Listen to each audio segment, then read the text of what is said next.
Shalom, silakan duduk Bapak Saudara dikasih Tuhan. Ya, puji Tuhan, tanpa terasa kita sudah ada di penghujung di bulan Oktober tahun 2025. Sebentar lagi kita akan masuk bulan November, bulan-bulan beber. Desember kita akan memperingati Natal ya, puji Tuhan. Semua karena kebaikan Tuhan ya.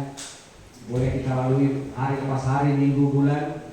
Ya, kita berdoa supaya di hari lepas hari, minggu, dan bulan tahun yang akan kita jalani ke depan semuanya dalam pemeliharaan perlindungan Tuhan. Amin. Ya, hari ini, sore ini saya mau korbankan sedikit korban yang agak sulit.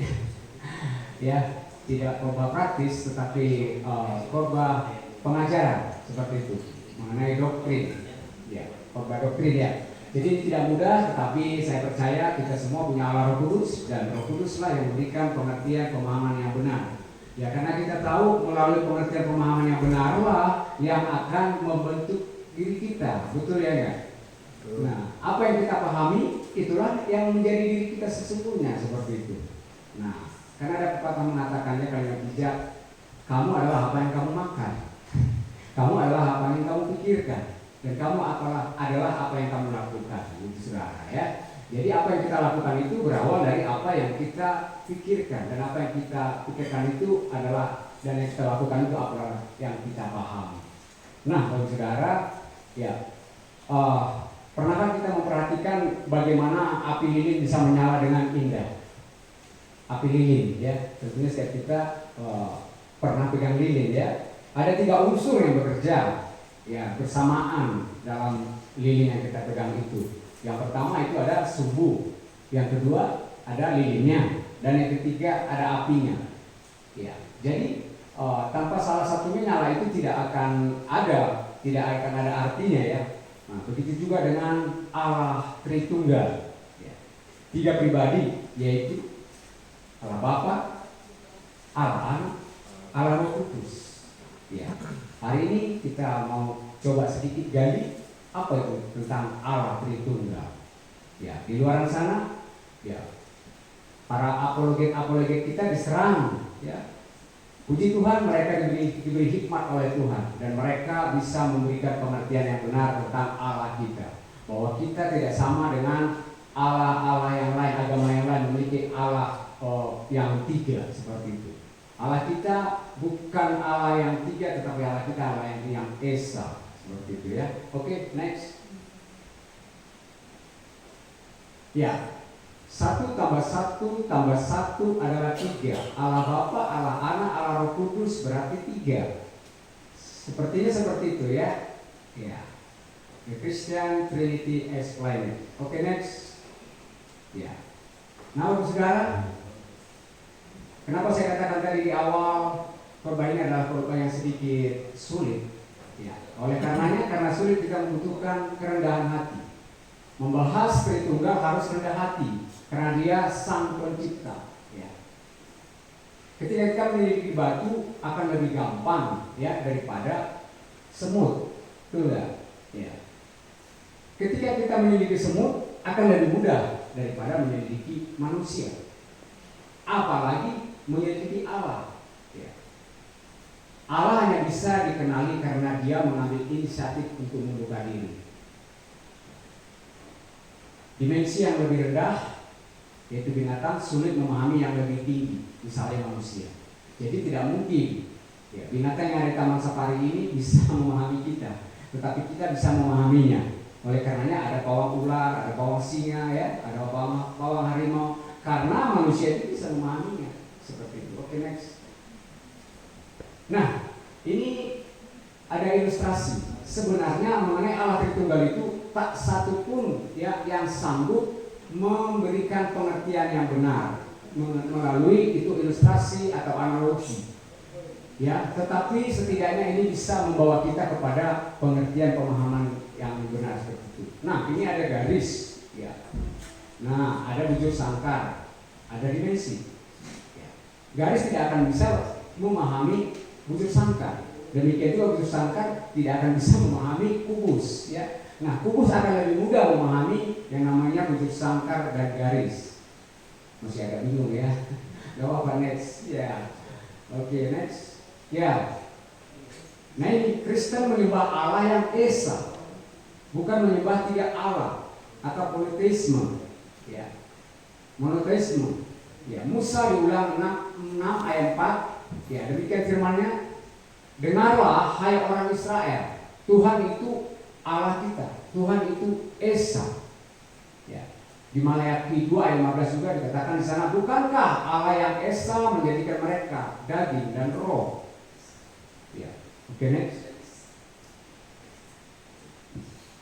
Di Markus 12 ayat 29 jawab Yesus, hukum yang terutama ialah, dengarlah hai orang Israel, Tuhan itu Allah kita, Tuhan itu esa. Ya. Di Paulus juga mencatat di 1 Timotius 2 ayat 5, karena Allah itu esa, dan esa pula dia yang menjadi pengantara antara Allah dan manusia, yaitu manusia Kristus Yesus. Oke, next. Nah, Allah yang esa itu Tritunggal. Ya, satu hakikat tetapi memiliki 3 pribadi yang bisa dibedakan tapi tidak bisa dipisahkan. Esa itu bahasa Ibrani-nya Ehad, United bahasa Inggrisnya satu tapi jamak. Ya, misalkan satu ruangan satu segitiga itu yahid atau tunggal. Nah, kita tahu ayat yang sudah tidak asing lagi buat kita, Kejadian 1 ayat 26, ketika Tuhan menciptakan manusia, ya. Demikian firman-Nya, baiklah kita menjadikan manusia yang menurut gambar dan rupa kita, jamak di sana kita. Ya, maka Allah menciptakan manusia itu menurut gambarnya esa tapi jamak. Dan ini bukan malaikat, saudara. Ada yang berkata, oh pada saat itu Tuhan sedang berbicara kepada malaikat. Ayo kita ciptakan manusia. Mana mungkin pula. Sedangkan malaikat juga diciptakan oleh Tuhan. Seperti itu ya. Oke, next. Nah, ini Bapak Gereja Tertullianus. Istilah Tritunggal tidak ada dalam Alkitab. Betul, tidak ada. Kalau saudara baca dari Kejadian sampai Wahyu, tidak ada di sana ditulis tentang Tritunggal. Tidak ada dalam Alkitab ya. Tapi konsep ini Alkitabiah, saudara. Ya. Pertama, yang tidak asing lagi, ketika Tuhan Yesus sebelum naik ke surga, ya, apa katanya? Ya. Ayat yang misi itu pengutusan. Matius 28, pergilah. Iya. Iya, baptislah mereka dalam nama Allah Bapa, Anak dan Roh Kudus. Ya, Tritunggal enggak itu? Iya kan? Nah, Tertullianus ini pertama kali gunakan istilah Tritunggal, walau konsepnya sudah ada lebih awal sebelum dia, saudara ya. Doktrin Tritunggal disahkan di Konsili Nikea. Ya, 325 Masehi. Allah itu esa, tapi memiliki 3 pribadi yang sehakikat dan setara. Dan kita GBI ya mengikuti konsep Tritunggal, saudara. Walaupun ada yang mengatasnamakan mereka Kristen, tetapi mereka tidak menganut Tritunggal. Oke, next.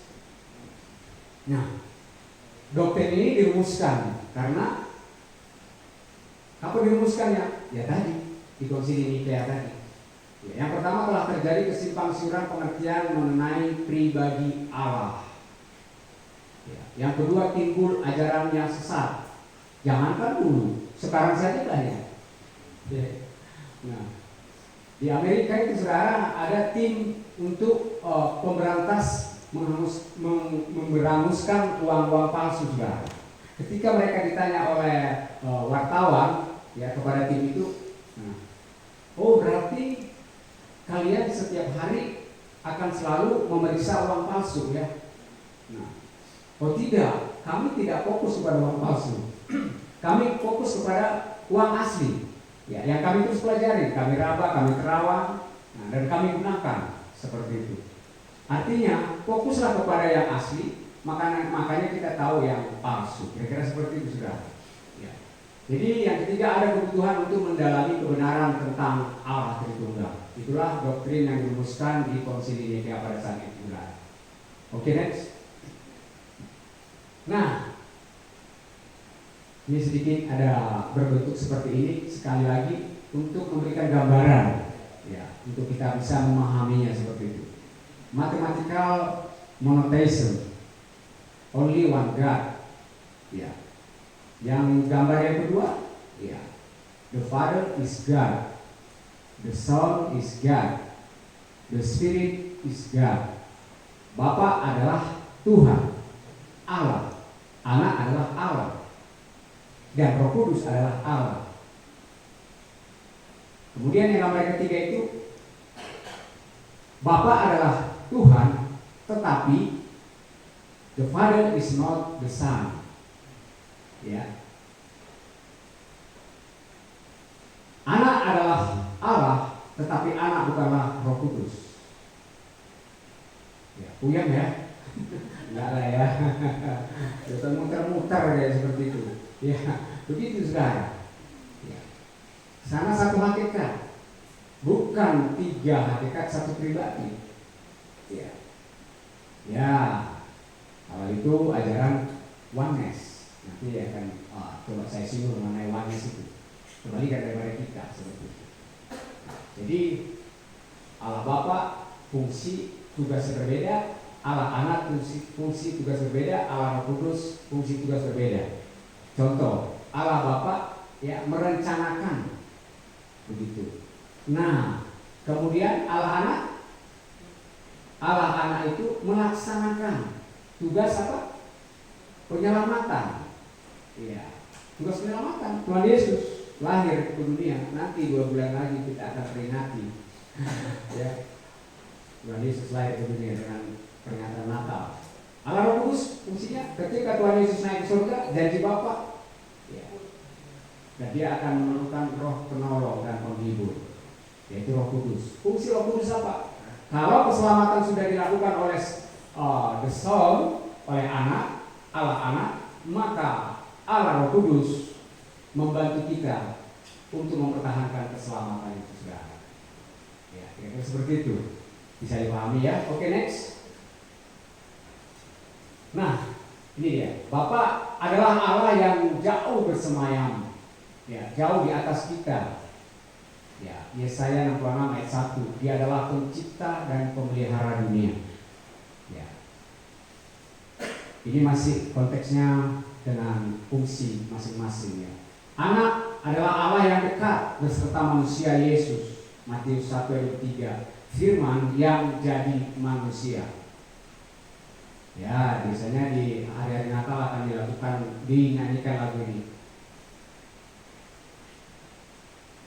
Allah sendiri jadi rupa insan, sembah dan puji Dia, sembah dan puji Dia, sembah dan puji Dia, Sang Raja. Iya, Allah sendiri menjadi rupa insan, saudara ya.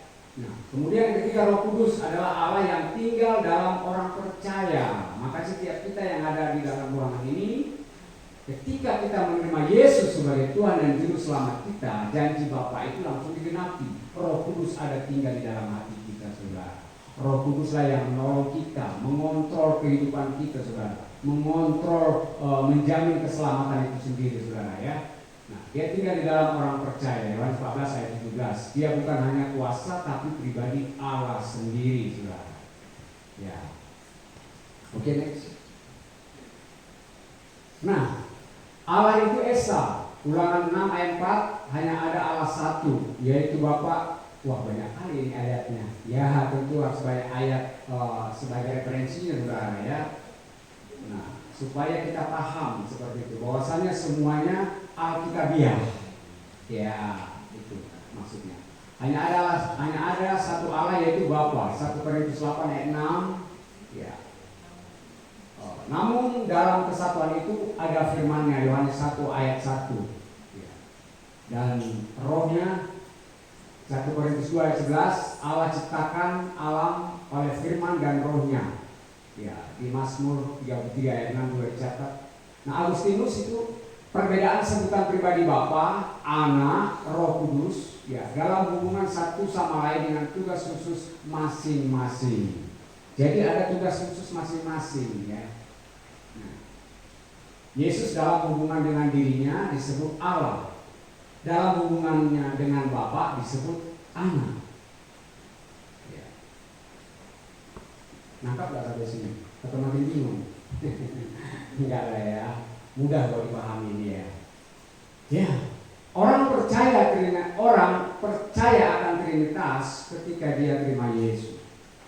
Orang tidak akan bisa percaya mengenai Trinitas kalau dia tidak percaya Tuhan Yesus.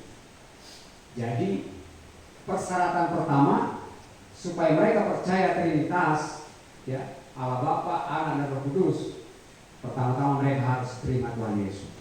Ketika mereka terima Tuhan Yesus, janji Bapa digenapi, Roh Kudus ada padanya, dan Roh Kudus memberikan pengertian-pengertian itu kepada mereka. Begitu saudara. Oke, next. Masih ada kira-kira 50 slide lagi nih, ya. Sabar ya. Kealahan Bapa dalam Trinitas, ya, dalam perjanjian lama, nanti ada dalam perjanjian baru, ya, supaya lengkap. Kita punya Alkitab itu ada perjanjian lama dan ada perjanjian baru, ya. Jadi kealahan Bapa dalam Trinitas dalam perjanjian lama, Allah digambarkan sebagai Bapa bagi umat Israel, ya. Bapa mencipta dan memelihara umatnya, ya. Allah Bapa pada saat di zaman perjanjian lama, ya, baru hanya satu pribadi saja, betul, ya. Trinitasnya belum juga, ya. Allah Anak kan belum, masih Allah Bapa, ya. Nah, jadi Allah Bapa bagi umat Israel, Bapa mencipta dan memelihara umatnya, ya. Kita tahu mulai dari Abraham, ya, bangsa atau manusia mengenal Allah yang benar, ya, karena manusia pertama gagal. Sejak itu sudah tidak ada lagi ceritanya bagaimana hubungan manusia dengan Allah Bapa. Ketika di zaman Abraham barulah diungkapkan, ya, melalui perjalanan kerohanian Abraham yang Bapa perintahkan, pergilah ke suatu daerah, ya, suatu daerah yang berlimpah susu dan madunya, tanah perjanjian, dan Abraham mulailah menjalani perjalanannya dengan Allah Bapa pada saat itu. Dicatat juga di Ulangan 30 ayat 6, di Yesaya 63 ayat 16. Ya, kalau saudara nggak percaya nanti boleh difoto, buka nanti ayatnya. Oh iya, benar, memang relate, nyambung seperti itu. Umat Israel harus menaati kehendak Allah. Dicatat juga di 2 Samuel 7:14. Ya. Allah adalah Bapa yang mengasihi umatnya. Ya, di Mazmur 103 ayat 13. Dia peduli terhadap yatim dan para janda. Mazmur 68 ayat 5. Bapa yang menuntun umat di jalan yang benar. Ya, sepanjang bangsa Israel keluar dari tanah Mesir sampai ke tanah perjanjian, Allah Bapa menepati janjinya, memeliharakan mereka, ya. Tadi Bu Maria pagi tadi khotbahnya itu mengenai pemeliharaan Bapa bagi bangsa Israel selama 40 tahun, katanya sepatunya tidak robek, ya. Begitu. Itu luar biasa nih pemeliharaan Tuhan. Oke, next. Dalam perjanjian baru, nah, Allah menyatakan diri sebagai Bapa bagi setiap orang yang percaya kepada Yesus sebagai anak Allah. Yohanes 1 ayat 12. Ya. Saya tidak bisa ditampilkan ayatnya, ya, tapi nggak masalah. Bisa kan? Nggak bisa, nggak apa-apa. Oke, nggak apa-apa. Yohanes bisa. Oke, coba.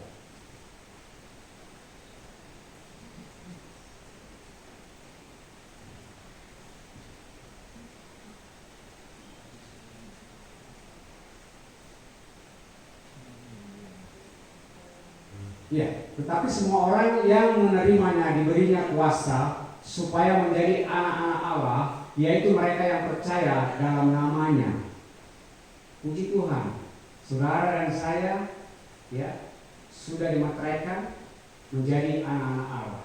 Dan kita di ayat yang lain dicatat bahwa setiap orang yang percaya menerima janji-janji Allah. Kita adalah ahli waris Allah. Oke, next, kembali kepada slide yang tadi. Yesus dalam pengajarannya sering menyebut Allah sebagai Bapa. Misal, ketika mengajar tentang doa. Ya, doa yang terkenal itu doa apa yang diajarkan Tuhan Yesus? Doa Bapa kami. Saya yakin percaya, setiap kita percaya, saya yakin percaya kita hafal itu ya.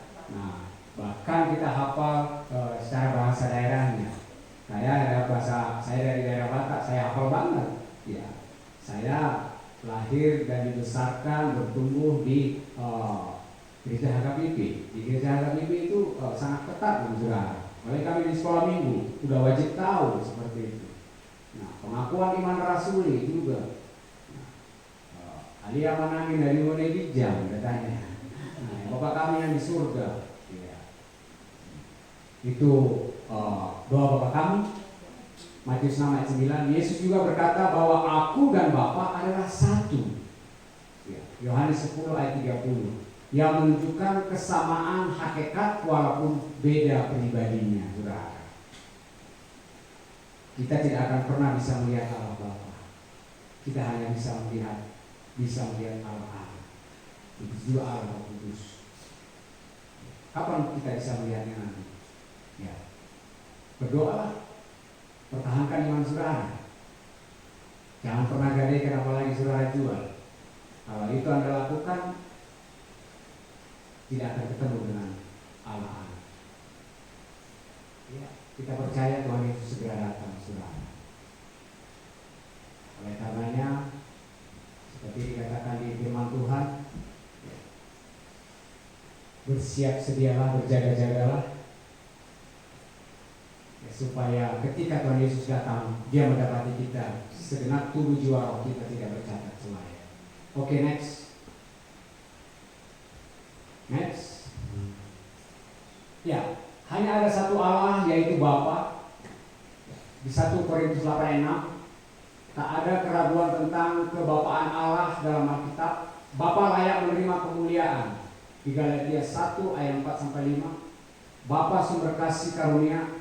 Di 1 Korintus 1 ayat 3. Waduh, banyak ayat ya. Allah Bapa tak berarti Dia berjenis kelamin pria, saudara. Jadi ketika dikatakan Allah Bapa, jangan ada di dalam pemikiran saudara, oh Allah Bapa itu pria, laki, kan Bapa.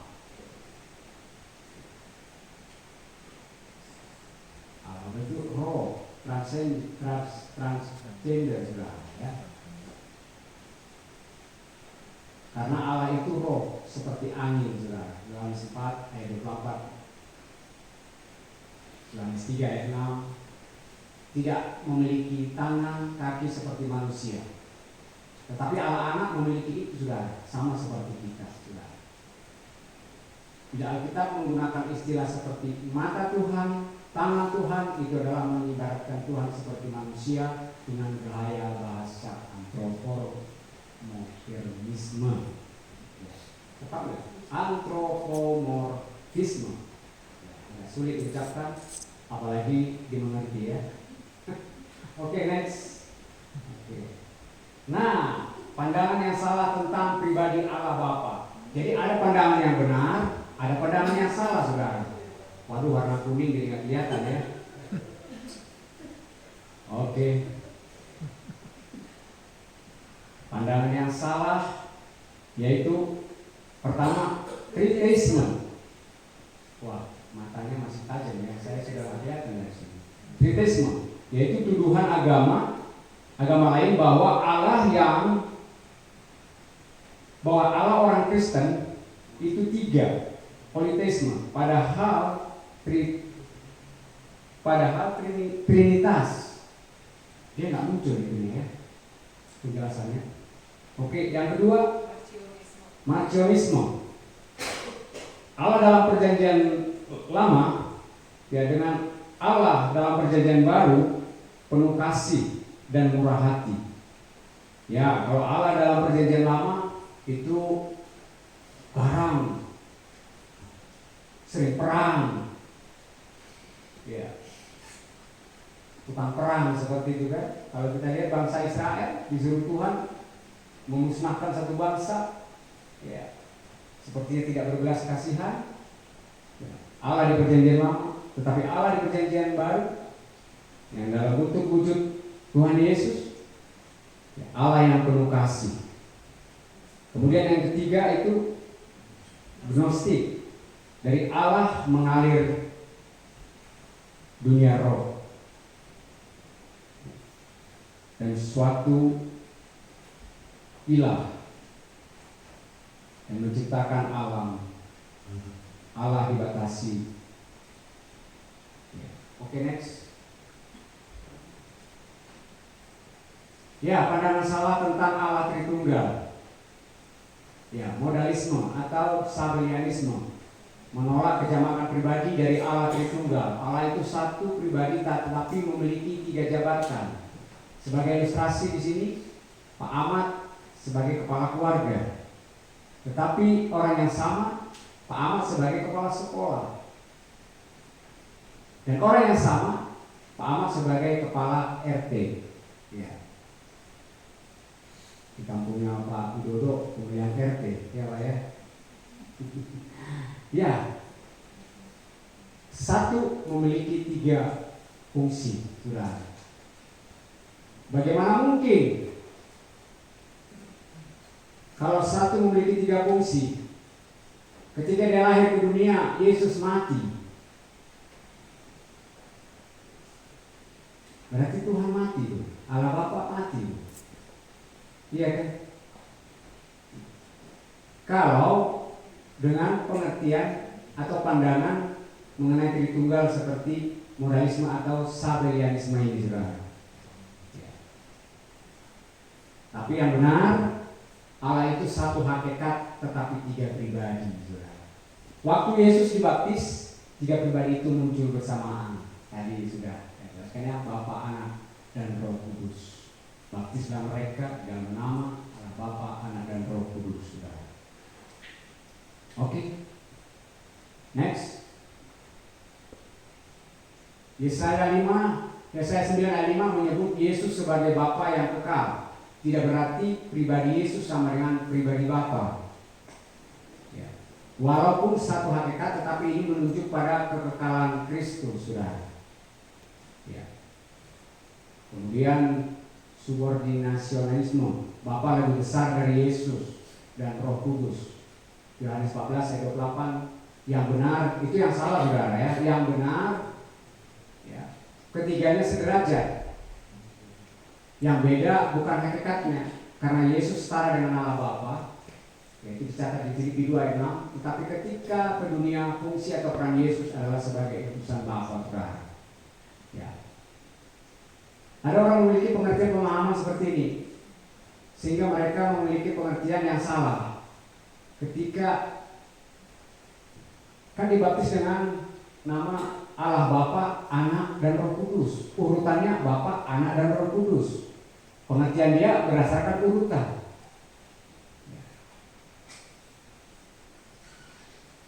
Itu hanya sekedar pengucapan, saudara. Ketika Tuhan Yesus menyatakan kepada orang Farisi, ya, Bapa ada di dalam aku dan aku di dalam Bapa, itu berbicara kesetaraan, saudara. Ya. Oke, masih ada 15 slide lagi. Next, Aris, puji Tuhan. Iya kan, gak bikin pusing ya kan? Selesai pusingnya. Oke, saya percaya saudara boleh pusing, tetapi saya percaya suatu waktu saudara ini menjadi amunisi buat setiap kita. Ya. Terutama kita bisa lagi mengenal, menghargai Allah Bapa, Anak, dan Roh Kudus. Ya. Teruslah bergaul dengan Roh Kudus. Roh Kudus sekarang yang mudah kita temui. Dan karena Roh Kudus ada di dalam kita, saudara. Allah Bapa, Allah Anak ada di surga. Allah Roh Kudus yang di dalam kita. Oleh karena itu bergaulah erat dengan Allah Roh Kudus. Oke, ada satu pujian. Oke, saya mengundang imam pemuji penyembah. Kita nyanyikan sama-sama Hormat bagi Allah Bapa, hormat bagi anaknya, hormat bagi Roh penghibur ketiganya yang esa. Haleluya, haleluya, ketiganya yang esa. Sekali lagi kita angkat pujian ini, mari kita bangkit berdiri. Hormat bagi Allah Bapa, hormat bagi anaknya, hormat bagi Roh penghibur ketiganya yang esa. Haleluya, haleluya, ketiganya yang esa. Bapa di surga, saat kami menghormati Allah Bapa, Allah Anak dan Allah Roh Kudus, Engkau tiga pribadi dalam satu hakikat. Terima kasih Bapa. Teruslah Engkau tolong setiap kami, anak-anak-Mu, untuk kami terus memahami kebenaran-kebenaran firman-Mu, untuk kami boleh mengenal Engkau lebih lagi. Bapa, dalam nama Tuhan Yesus kami mengucap syukur. Haleluya. Amin.